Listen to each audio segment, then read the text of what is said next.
going to the grocery store can be enough of a hassle without having to worry about the price of everything going up. But that's what's happening right now, to the point we haven't seen in a generation. To put it in perspective, inflation is spiking to a level that happened last when E.T. was in theaters. President Biden says, don't worry, he's got a solution. Just pass his agenda. But we'll show you some of the polling numbers that say people aren't really buying that. Plus, that toughest abortion law in the country in Texas gets to stay in place for now. That's the news out of a new Supreme Court ruling today. What the next move is now for abortion providers. And this is probably not what people on a cross-country Delta flight had in mind when they wanted some in-flight entertainment. We're going to show you and talk about how airlines are trying to stop these mid-air fights before the holiday travel rush. And a groundbreaking decision in tonight's original. Non-citizens in New York City now able to vote in local elections. Voting rights advocates are thrilled, but some Republicans, not so much. They're planning to fight it. We'll explain. And tune in tonight. President Biden's going to be on Jimmy Fallon. And lucky for us, we've got a late-night veteran right here at NBC News, our very own Steve Kornacki. He's got a very special big board edition later on in the show. Hey, I'm Hallie, and while I'm down with an 80s throwback as much as anybody, the highest inflation rates since the Reagan era, that is probably not your idea of a good time. That is the reality we're in right now, with that new report out today showing a nearly 7% jump in the cost of everything over the past 12 months, hitting a level we haven't seen since June 1982. And look at this. It's on all the grocery shelves, all the different parts of the grocery store. Put it into dollars and cents, right? A dozen eggs up 18 cents from last year. A loaf of bread, 21 cents more on average. Ground beef up 84 cents a pound. Bacon more than $1. I get it. It doesn't feel like a lot, right? Quarters, nickels, dimes. But for some folks, this really does add up. Here's the thing. President Biden saying, listen, the economy itself is getting better. He's not downplaying inflation, but he is saying in context, the numbers we're seeing tonight show that the country's economic growth is actually strong. Watch. Every other aspect of the economy is racing ahead. It's doing incredibly well. We've never had this kind of growth in 60 years. But inflation is affecting people's lives. And here's the thing. Wages are up. More people are working. Fewer people are collecting unemployment. But keep in mind that some of these big-time lifelines, like child tax credit checks, they might be going away soon. Mike Memoli's got a little bit more from the White House. So, ma'am, I keep coming back to the real world impact here, right? What's happening is people go to the grocery store or go to fill up their gas tanks. You're looking at the president who's saying, hey, you've actually got more money in your pocket, which is right, but child tax credit checks may be going away. The Fed's hinting at maybe they're going to have, higher interest rates pretty soon. Talk about the White House strategy for handling this. So, Hallie, the only good news for the White House today is that the bad news that they were bracing for was really what they expected. They knew this inflation number was coming today and that it was likely to be a tough one to spin. They're trying to spin. That's why they had Brian Deese, the top economic advisor, out yesterday, sort of pre-butting the numbers. You heard the president's comments today, trying to look back, step back, talk about the bigger economic picture. What the White House is really trying to do at this point is to remind Americans, though, of what we're still in the midst of, which is a once-in-a-lifetime pandemic, that the economic impact of this is still really feeling, obviously something we're feeling every day, and that some of the problems are largely because of it, especially those supply chain challenges that they're still, and they say they are, making progress in fixing. You talk about how the White House has been putting people out to try to get ahead of this or talk about this. Hey, Cecilia Rouse, right, one of the president's top economic advisors, talked to me not too long ago. I want to play a little bit for this of a different piece of how the president is trying to, defend his agenda, and his team is doing that. Watch. These kinds of investments make our economy more productive. So they increase productivity, they increase our economic capacity, and that's where we get the easing of inflationary pressure going forward. She's talking, of course, Mike, about the Build Back Better Act, right? A key part of the president's agenda.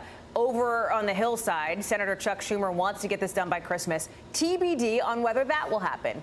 Give us the gut check here. Will getting the president's agenda over the finish line help? And if it does, is it going to be right away? Feels like it'll take a little while. Well, you've heard it, Hallie, right? They're changing a lot of the messaging around Build Back Better to focus on the inflation challenge. Right. The president's been saying if you are worried about inflation, if you're worried about higher prices, then you better vote for this because this is the surest way to try to bring them down. You know that all this comes down to a very difficult conversation that President Biden says he's going to be having early next week with Senator Joe Manchin. The Democrats on the Hill are saying they have 49 votes right now to pass this, and that's all that matters. Manchin's biggest worry all along has been inflation, though, so it's an audience, it's a constituency, majority of one, and that's really going to be a big moment next week. I'm going to ask our team to pull up some of the approval ratings for President Biden, because I want to show that and then show a quote that I think is going to be useful. If you look at what our colleagues at CNBC have just put out, right, this poll showing that just 37% of people, you see it here, appreciate or approve of how the president is handling the economy. This is not helping President Biden from like the approval rating front. But here's how you have some sort of more liberal folks, more liberal allies who are talking about this. And Mike, to be transparent, they're blaming, you know, me and you and, frankly, members of the media, right? You had this liberal economist tell the Washington Post, Dean Baker, that we've had the media consistently emphasizing the bad things while downplaying or outright ignoring what are really positive things in the economy. Now, setting aside whether we take exception to that characterization, right, that is a real concern, I think, among some, particularly on the Democratic side, who say these poll numbers and these low approval ratings that are problematic for President Biden are being driven by, you know, reporting that's not fully in context. Obviously, ours is, Mike, but I wonder what you're hearing from your sources on that.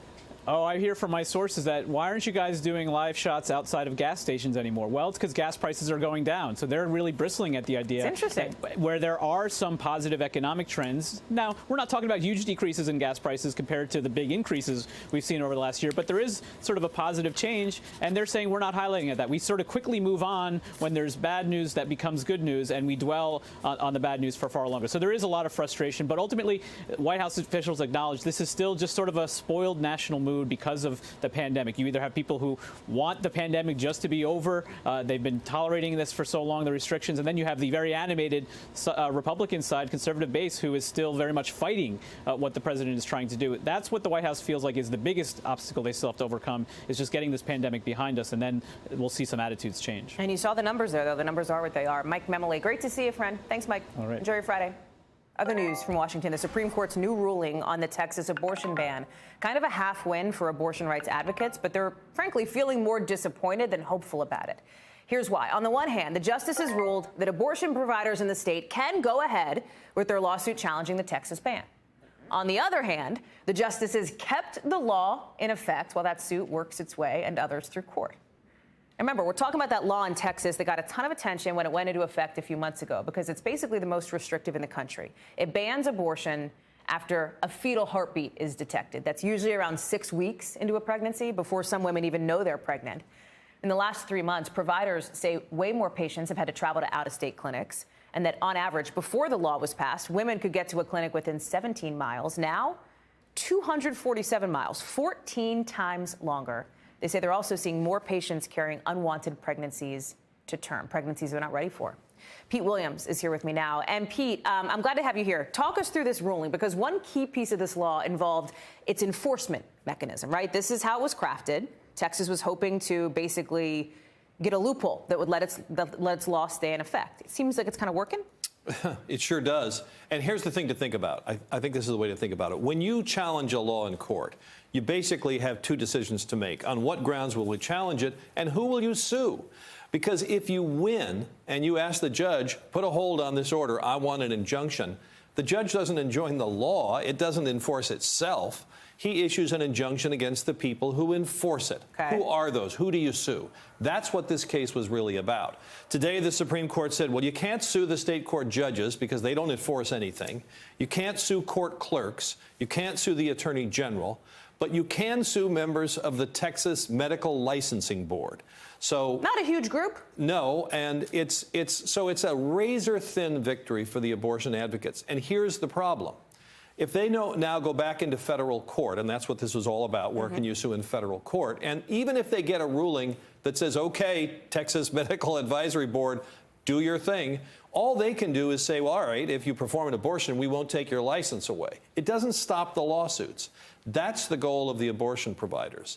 So they don't have anybody to sue that's actually enforcing the law, and that's why this is not such a big victory. I spoke with one of the leaders of one of those groups that's involved in challenging this legally, and she said, listen, we're going to keep fighting, right? I asked about next steps. She said, we're talking to lawyers, we're going to keep fighting. But what options do they have? What does the continuation of this fight look like? Well, there's this narrow band in federal court, but you sort of have to wait till you're sued. The abortion providers have to kind of wait till they're sued.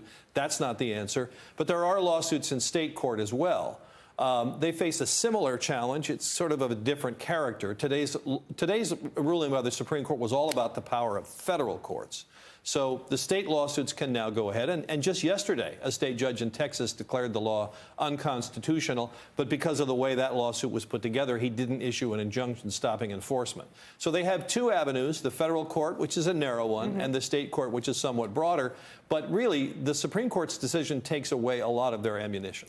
Chief Justice Roberts, in writing about this, said the Texas law is an attack on the court itself. He said this in a dissent. He said the court risks losing its own authority if it allows this law to exist.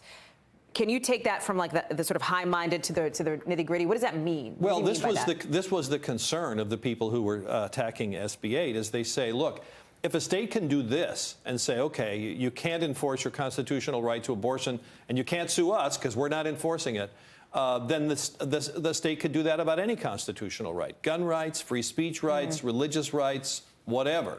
Right to travel, you know, and that's really what he's saying here. He's saying that Texas is, in effect, nullifying a Supreme Court decision because right now, until we get a decision in the Mississippi case, it's still the law of the land that there's a constitutional right to abortion, and Texas has figured out a way to pull the plug on it, and that's what's concerning Roberts and the four dissenters. So, in other words, to plain English it here, right, because in Texas you can sue, right, a private citizen can bring a lawsuit against anybody who has helped with an abortion that's believed.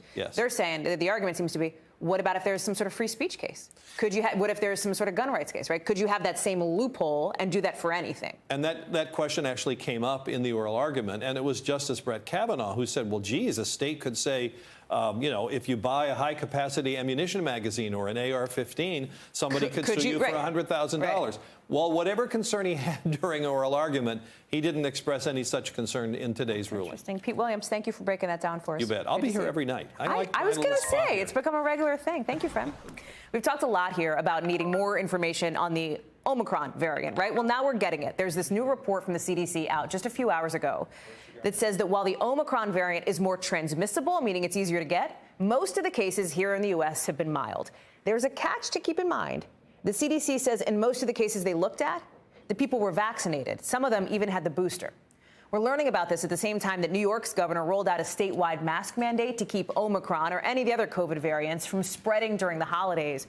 And she's not messing around. Businesses that don't require people to mask up are going to be fined $1,000 if they're caught. It's coming as cases and hospitalizations are surging. One of Pennsylvania's biggest health systems has run out of beds because of a new spike there. In Maine, a federal team's going in to help Maine Medical Center with a flood of COVID patients. Ellison Barber joins us now from Michigan at a hospital in Lansing that's also getting close to capacity. Ellison, I'm glad to see you. Talk to me first, and I want to talk to you about where you are, you know, with your mask on there in an ICU, I believe, or near one. But first, talk to me about the CDC report on Omicron, which says, you know, easier to get, more transmissible. But if you're vaxxed or if you're boosted, you're not going to get super sick. But the thing is, where you are, it's not Omicron, it's Delta. And it's people who aren't vaccinated that's really driving the spike. Yeah, that's right. I mean, Michigan didn't detect their first case of the Omicron variant until yesterday evening. But statewide, hospitals are flooded with COVID patients. We're at Sparrow Hospital. We are on one of their COVID floors. This week, this hospital broke their record for the entire pandemic of patients hospitalized because of COVID-19. On this floor alone, they have 33 patients here because of COVID-19. 7 patients here because of COVID-19 died on Tuesday alone. This morning, while we were here on this floor, we watched as someone came to take the body of a COVID patient from this floor down to the morgue because they lost yet another patient. Statewide, hospitals in Michigan, 85% of all of their inpatient hospital beds are full, and their ICU beds.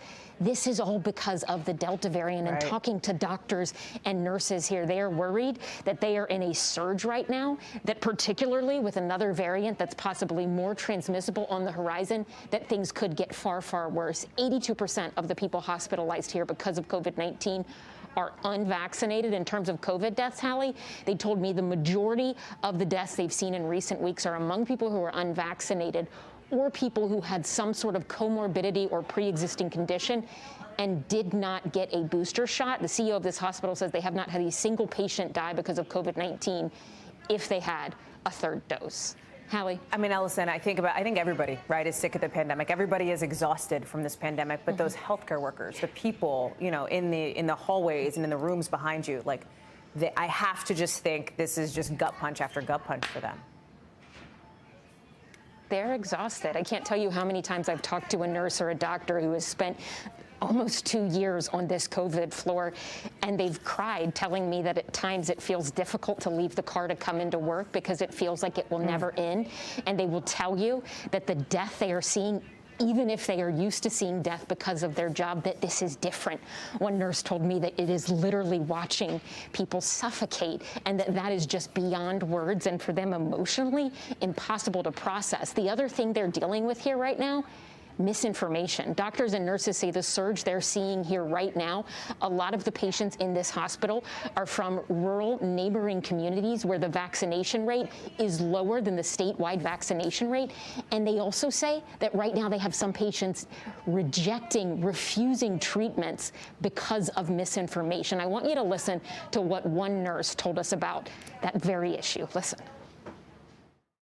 You've had patients refusing treatments that you offer here who don't want to get vaccinated, but then asking for other unproven stuff they've read about on the internet.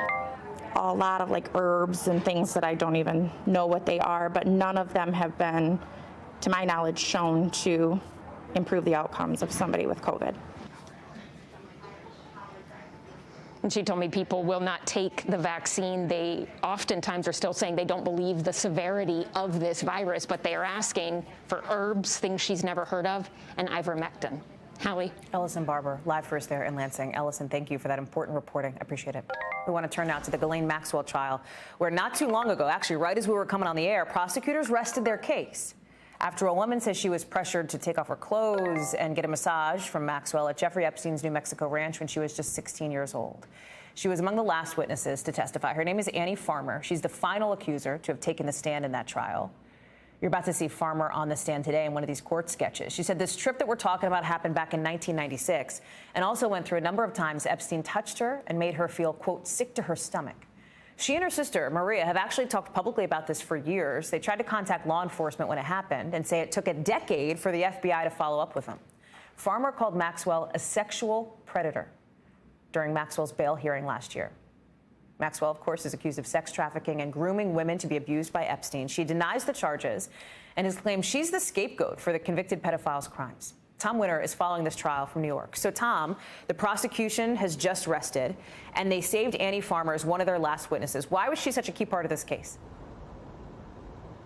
You know that phrase, Hallie, when somebody brings receipts. And for Annie Farmer, according to the testimony that we heard today, she had them in the form of a journal entry. She talks about the time when she was just 16 years old, where she went to the movies with Jeffrey Epstein and talked about the things that he did. She wrote in her journal how it made her feel uncomfortable when she says that she was caressed on her arm and he rubbed his shoes with her shoes and held her hand through almost the entirety of the movie. It's those type of contemporaneous notes that, based on my experience, typically have an impact on the jury. Same when somebody she was in a relationship with when she was younger disclosed to him what had happened at that New Mexico ranch, specifically when she says that Gayle Maxwell rubbed her breasts during a massage and that then Jeffrey Epstein rubbed against her in her bed afterwards. There was another witness that came forward, potentially quite powerful, her own mother, who testified about Annie Farmer's reaction or the way that she behaved when she came back from that trip, specifically how withdrawn she was, how she didn't want to talk about it, how she says that she wasn't going to let what happened at the ranch ruin her life, but refused to disclose to her mom the details of it. So all those things can potentially be, Hallie, quite powerful. And to answer your question, that's obviously why this could have been so important today. I have a question though, Tom, because I thought this whole trial was supposed to go something like 6 weeks, which it may still, but it's only been 2 and the prosecution is now done. I understand there's some pushback, right, from some experts who are like, wait a second. Did the prosecution do its job fully here in this case? What's your sense? Well, look, I've seen some of that. I've also seen people write articles to that effect who've only been in court one day versus the rest of us who've been here through the entirety of this trial. That's a Tom Winter burn if I ever heard one. Fair. Just so folks are clear on that. Well, yeah, I mean, well, well, let's just get into it. The Vanity Fair article, which says that the prosecutors here took 10 minutes less than the prosecutors in the Elizabeth Holmes trial, and that's why that was some sort of a concern. Well, I should sure hope so, Hallie, because the Elizabeth Holmes trial is a complex white-collar fraud 9-count case versus a 6-count case here, which has 4 specific victims and only a few specific elements of a crime. So I'm not sure what difference an opening statement makes as far as length. And typically I've found that opening statements that last a shorter amount of time are more effective. So at the end of the day, we'll actually see what the jury decides to do here, and that'll determine what's really going on. But as far as the timeline, sometimes that may be that cross-examinations are shorter than anticipated. Yeah. It might be that prosecutors felt like their witnesses that they brought forward were even better than they thought they were going to be in helping them prove their case. Again, time will tell who could be wrong, who could be right. In the end, it's up to the jury. Tom Winter, I'm sure we'll see you next week when the defense gets their turn at this. Tom, thank you for all your great reporting at court in Washington here. Former Senator Bob Dole honored during really emotional funeral services today. You had his family, you had a bunch of lawmakers, you had celebrities, even like Tom Hanks, who were paying tribute to the 2-time Senate Majority Leader and 3-time presidential candidate. This is the scene at the National Cathedral, and later there was a ceremony outside at the World War II Memorial we're about to show you. President Joe Biden remembered the late senator as a hero, while Hanks remembered the great life lessons he says Dole passed on. Go to the other guy's office so you can decide when the meeting is over. Get up and walk out. Speak straight, even when it gets you in trouble, because it will. But at least everyone will know how you stand and what you stand for. And always plan not just to win, but win big. Yes, you may try and fail, but you will not fail to try. Bob Dole died Sunday at the age of 98. Coming up here at the show, an emergency landing for one Delta flight after officials say a passenger assaulted a flight attendant and an air marshal on board who tried to stop the whole thing. We'll tell you more about what went down and why ultimately the LA-bound plane had to land in Oklahoma City. Coming up.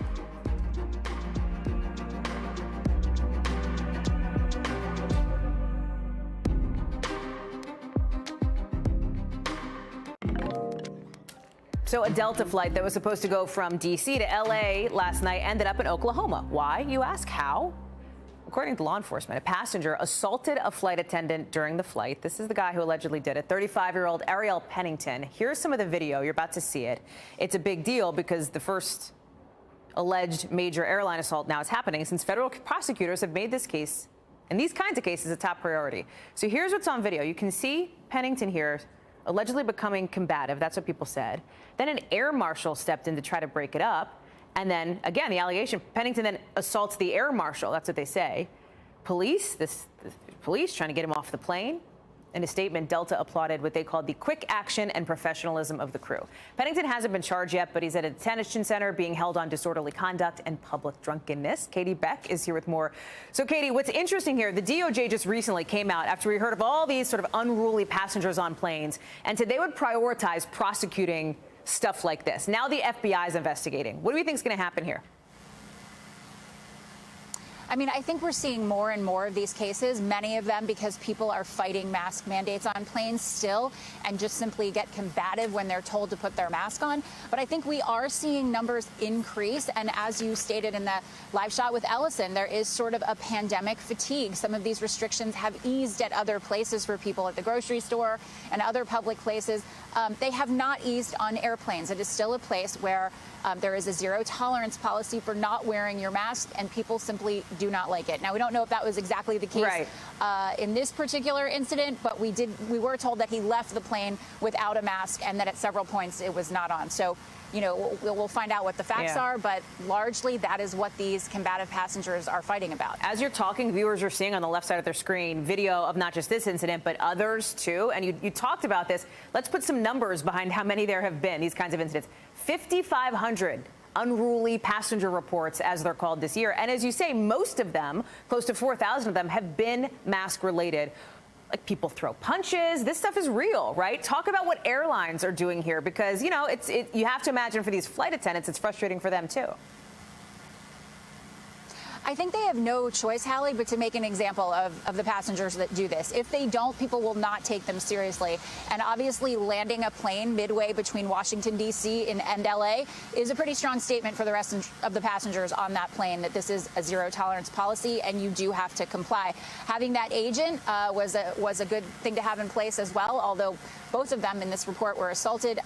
They were able to apprehend him and get him handcuffed when authorities did board the plane and remove him. So, I mean, I think their best course of action is going to be to continue to do what they're doing now, which is to say, if you do this, there is a pretty severe consequence. You talk about these consequences. Some of these passengers can be charged with federal crimes. We've seen others that have been fined lots of money, Katie, like tens of thousands of dollars, right? Many, many times the price of the ticket. Do you get any sense? Are you seeing anything that says there has been a slowdown or that these consequences have been effective so far, especially as we head into like holiday travel season?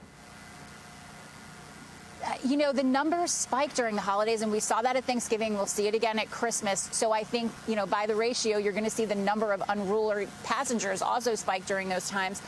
It doesn't seem that these numbers are slowing. And as I said, the fatigue with the pandemic is probably fueling a lot of this. People just getting tired of having those long stretches in the airport, waiting for the flight, and then on the flight itself, having to wear that mask the entire time. You know, like it or not, it is the rule. Sure is. Katie Beck, thank you so much. Good to see you. Appreciate it. You know the name of WikiLeaks founder Julian Assange, right? Remember him? He's the guy who leaked a bunch of classified stuff during the Iraq and Afghanistan wars. Well, a British court is now ruling he could finally, after many years, be extradited to the U.S. Matt Bradley is going to join us live from London with more on why this is such a big deal.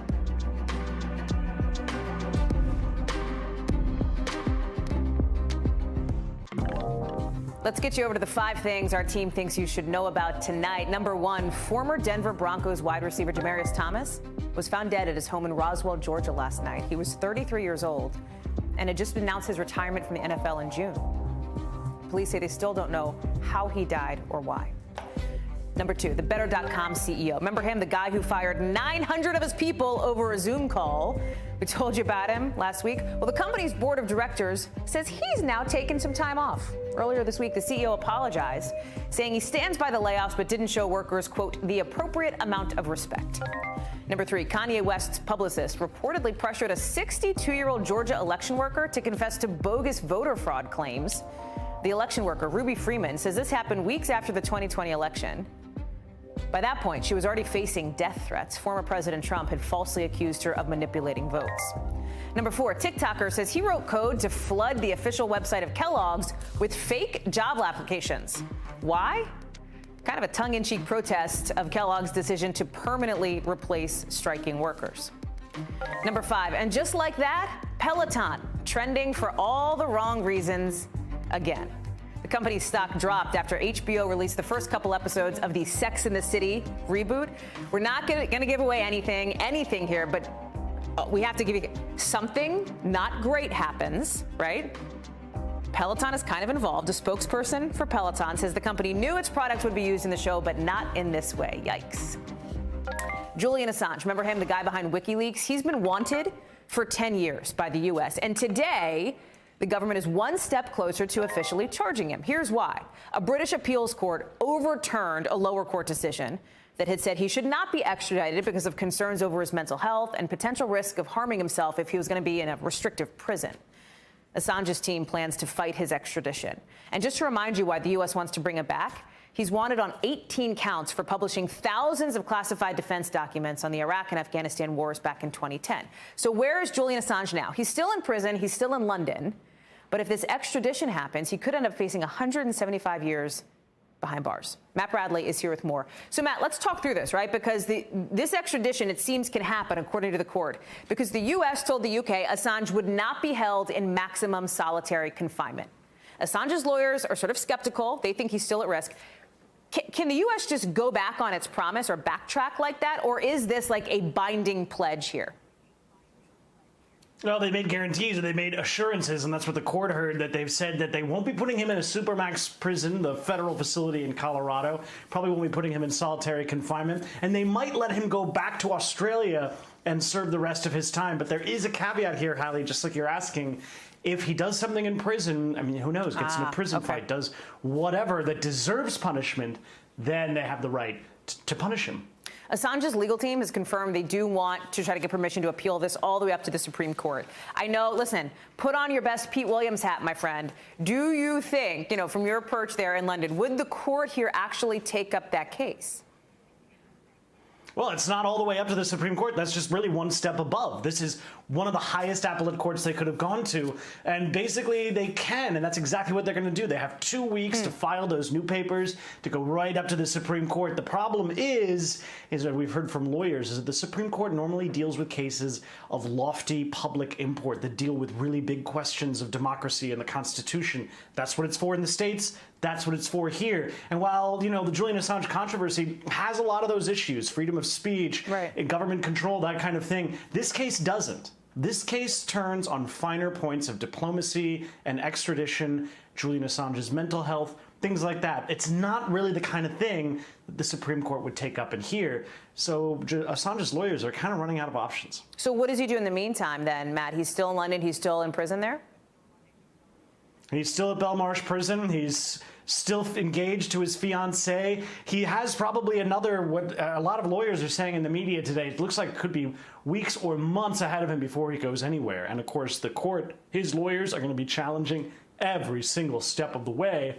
But it doesn't look like he's going to be headed back to the States anytime soon.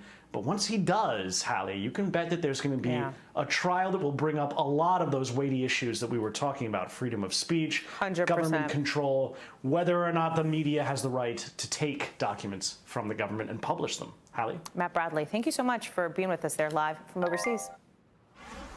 Other news now, 55 people, we've learned, have been killed in that horrific truck crash in Mexico. The country's president says most of the victims were Central Americans who risked their lives trying to get into the U.S. We know the tractor trailer they were in flipped over in southern Mexico. It was one of the deadliest days for migrants in more than a decade. The Mexican president is promising a full investigation into the smugglers who were driving it and the accident as well. Coming up on the show, non-citizens now have the right to vote in local elections in New York City. So what kind of ripple effect might that have all across the country? That's next in The Original. Plus, a treasure hunter behind bars says he's still not talking. He's about to spend his 6th year in prison because he's not going to tell where some gold coins are. What? You'll hear about it in The Local.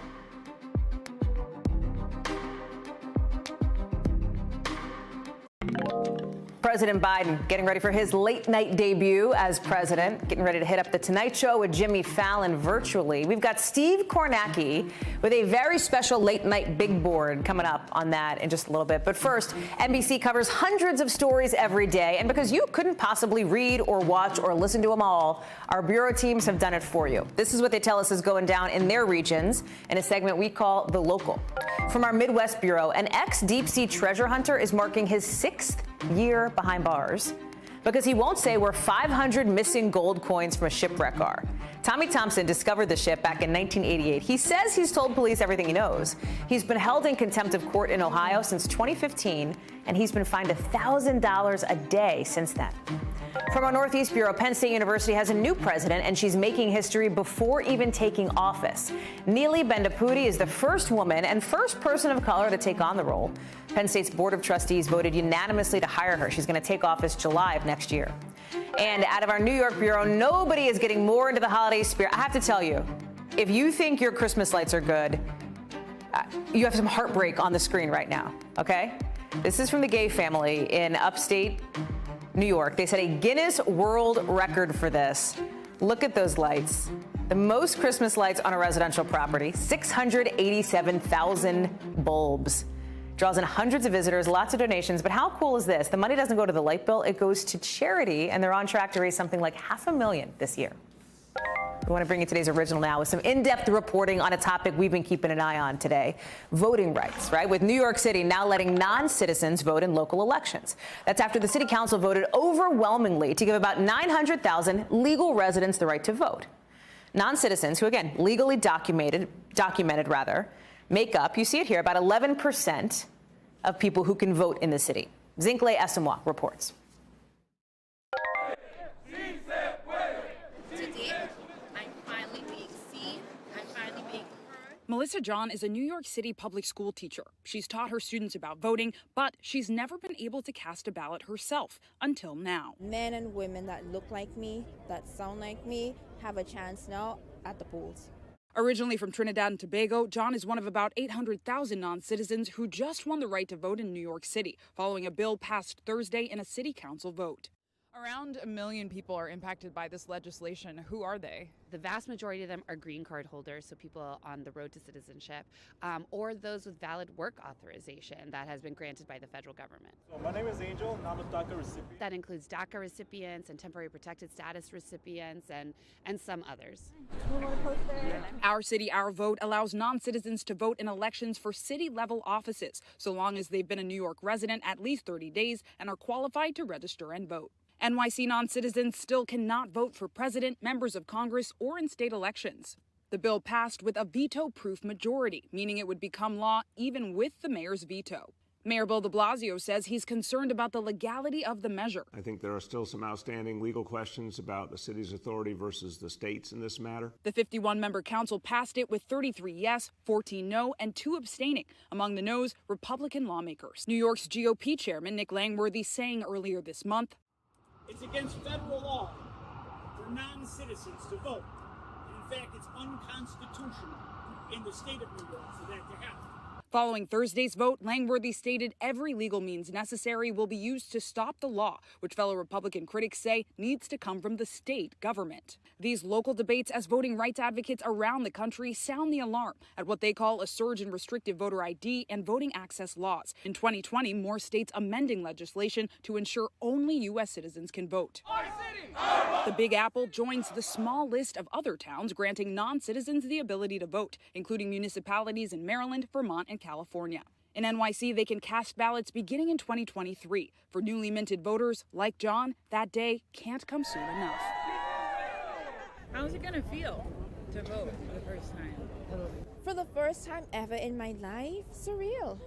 That, it doesn't matter how famous, well-known, how rich, we can all make an impact. I've been a part of history.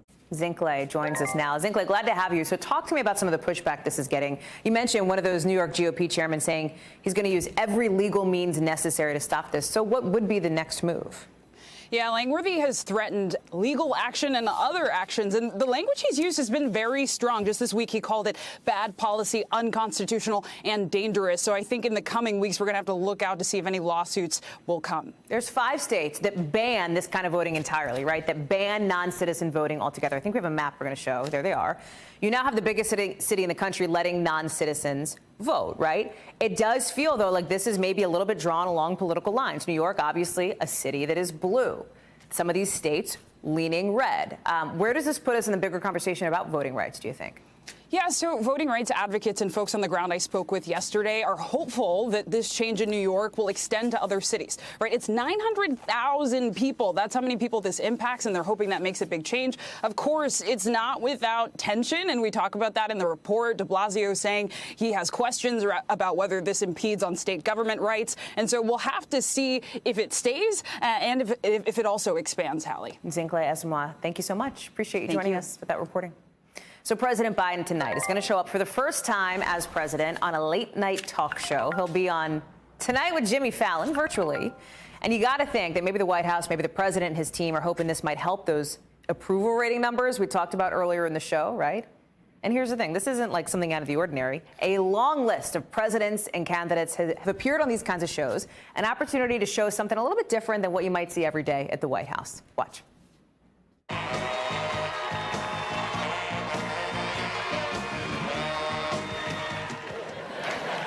The top 10 changes I'll make in the White House. Oh, here you go. Are you ready? This is right up your alley. Yeah. Are you saying you're down with TPP? Yeah, you know me.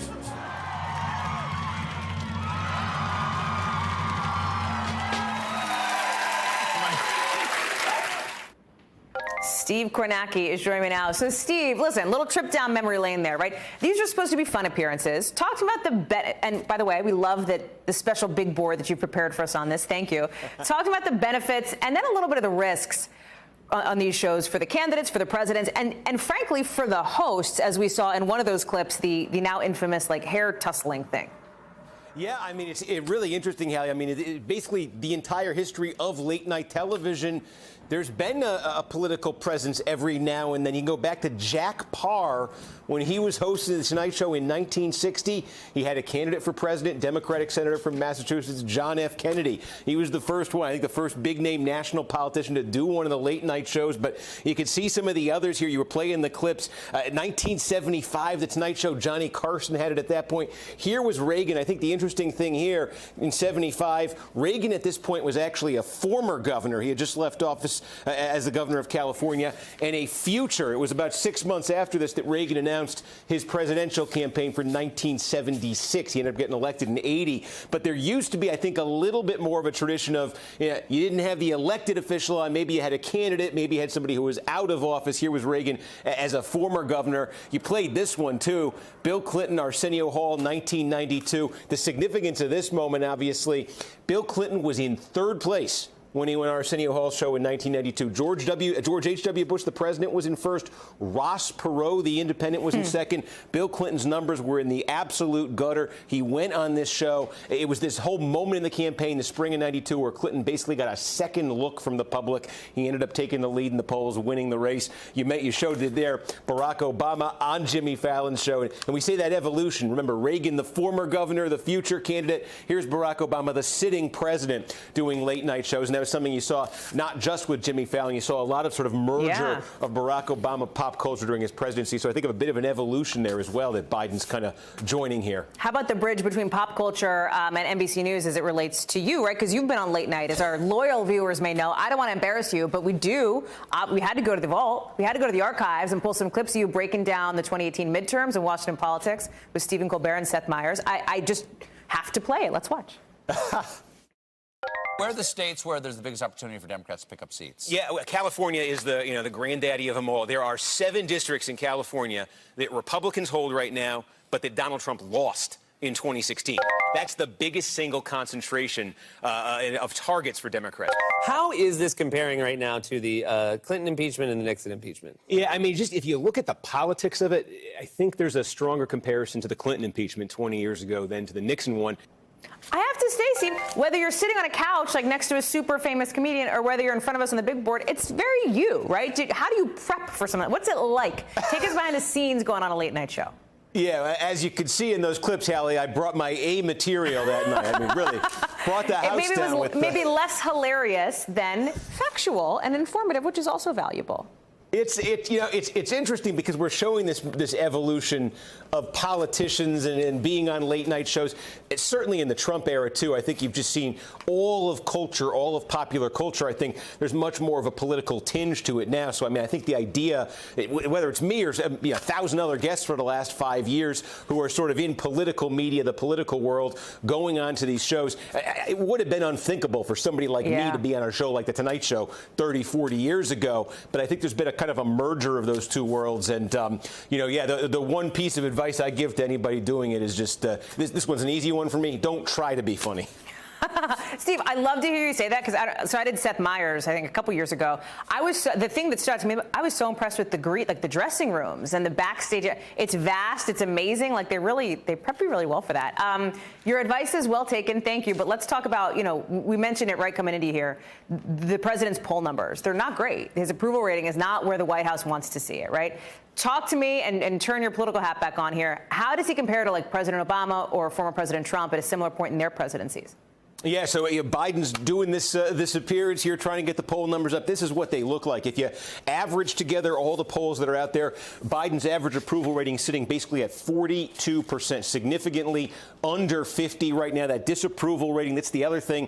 It's not just that the approval rating's gone down. The number of people saying they disapprove of his job performance, not even being on the fence, but saying they disapprove, that's now climbed over 50. So at this exact same point, if you just compare him to the past two presidencies, parties, this is how they stack up. Joe Biden, you see the numbers right now. It is a tick better than where Trump was. This would have been the end of 2017 for Donald Trump. His average approval rating was actually under 40 at that point. In fact, if you look at the entire Trump presidency, the lowest point for his approval ratings was the very end of 2017. And then you have Barack Obama before Trump. You can see at the end of his first year, this would have been 2009. Obama was actually still a little bit above water. You could see the trend there was very bad for Obama. He had very bad off-year elections in 2009.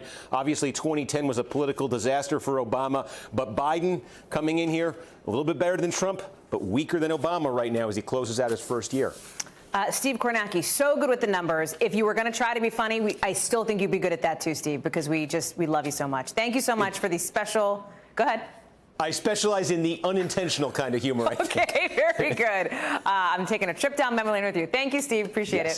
Thank you. You might want to think twice before clicking on any more cute cat videos. We're going to talk about how those videos and GIFs of animals we can't all get enough of actually used to spread some of a misinformation online. Why and how, you ask? We'll talk about it after the break.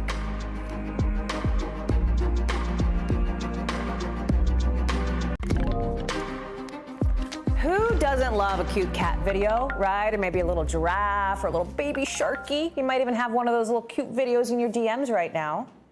Like a dog doing hilarious things. This golden retriever not having it. Trying to get an apple out of its mouth. So funny. How about this one? The woman saving a baby shark. Oh my gosh, viral video is so cool. Before you know it, you're down a rabbit hole. You're clicking the attached link because obviously you want some more cute content. But guess what? In those cases we just showed you, viral videos attached to misinformation, right? In this case, the one of the baby shark, you're taking to a website called the Epoch Times, which is known for posting misinformation on its site. But maybe you have no idea. You fell into it through a cute cat video, and now you're like in conspiracy theory land, right? Joining us now to explain more about this is Ben Collins, who I also know loves a cute dog doing just darling things. This is like a real sort of engagement bait thing, right? Bring people in and then try to use that as an entry point to misinformation. Yeah, look, there's nobody who likes a dumb cat doing dumb cat stuff more than me, but it will, in fact, lead you, in some cases, to just wild, inflammatory, over-the-top stuff that isn't true. In fact, with the Epoch Times, which you just saw, that's been their strategy ever since they've been banned from advertising on Facebook. They needed to find a way to regain followers, to keep people moving towards their site, to keep selling newspapers. And the way they did that was through, as you can see, that those dog pics and dog videos right there. It makes a lot of sense, right? It's basically organic, free advertising. They had these large platforms they built largely from advertising to begin with. They got booted from the advertising side, but they can kind of keep it moving by using the base they already have, trying to get as much engagement as they can, getting to the top of people's feeds using that sort of thing, and then getting people to follow. Once they follow, they can send all of those the election was stolen kind of things to their followers from then on. And so this is the thing, right? Because the insidious thing about it is it's not like the misinformation is so obvious, like, dog takes off on, with wings on his, whatever, right? It's not like weird stuff about the actual animal video. It's a site that you then go to and then you're sort of clicking through and maybe you're interested in it and you're thinking, wait a second. And this is what is so problematic for some of these places. You have Facebook that seems to be the platform where some of this happens. Is it because like Facebook skews older, right? Is it people who are less used to like navigating some of this misinformation stuff? What is Facebook saying about it? Yeah, it's a Facebook thing for a lot of reasons. First of all, Facebook drives you to follow groups and follow people, follow pages. And then those pages end up back in your feed, and you can refresh the feed from there. So it's kind of a Facebook thing to begin with. Maybe it does have to do with demographics as well. But the platform is built to do this. The platform is built to gain trust in specific influencers, and those influencers kind of inform the rest of your feed. And by the way, it informs other groups from then on. Say you're an Epoch Times subscriber because of the dog stuff. But, you're not getting other dog stuff from there. You're getting other election is stolen stuff from there. It informs all of the news choices that you're not even making from that point on. You're just getting different recommendations because you thought you were following a dog page, but you're following a Stop the Steal page, basically. That's super interesting. The thing about this is this idea of like engagement bait, right, is not necessarily new. I mean, this goes back, and I know, you and I have talked about this for years on, platforms such as NBC News Now and other NBC News platforms on this. Yeah, it's Sorry, could you repeat that? I lost your audio there for a second. I'm so sorry, Ben. We're just saying this goes back a really long time, right? This goes back years, the idea of this kind of misinformation online. I mean, even if it doesn't relate to cat or dog videos. Yeah, of course. In fact, the Russians in 2016, they did this exact thing. I'm not saying these are the Russians. It's a totally different thing. But, you know, the Russian troll farm did this. This is a really good example of this. You can see 10GOP, my favorite Russian troll farm account. This was posted by a group of people on Savishkina Street in St. Petersburg. They were pretending to be the Tennessee GOP. They got away with it for years, in part because they posted local Tennessee stories. They were saying things about Tennessee from the heart. They just posted a photo there that they said was from a Trump rally. A lot of people wearing red and gold at that Trump rally, and it's because it wasn't from a Trump rally. It was from the Cleveland Cavaliers victory parade in Cleveland. So you do get found out over time if you're a disinformation campaign worker in this situation. That's what happened for them. But they did the same thing. They relied on cat videos, dog videos, funny stuff, human interest stories, and they seeped into political stuff over the course of time. I'm glad you're on this beat, Ben, and I have to say, you're probably one of the only people I know who could naturally just say the words, my favorite Russian troll farm account. Like, it rolls off your tongue so naturally. Ben Collins, you're the best. Thank you for being with us. Appreciate it. Thanks to all of you for being with us tonight on this Friday. A whole lot more Hallie Jackson now, here for you Monday. Same time, same place. Coverage picks up right now.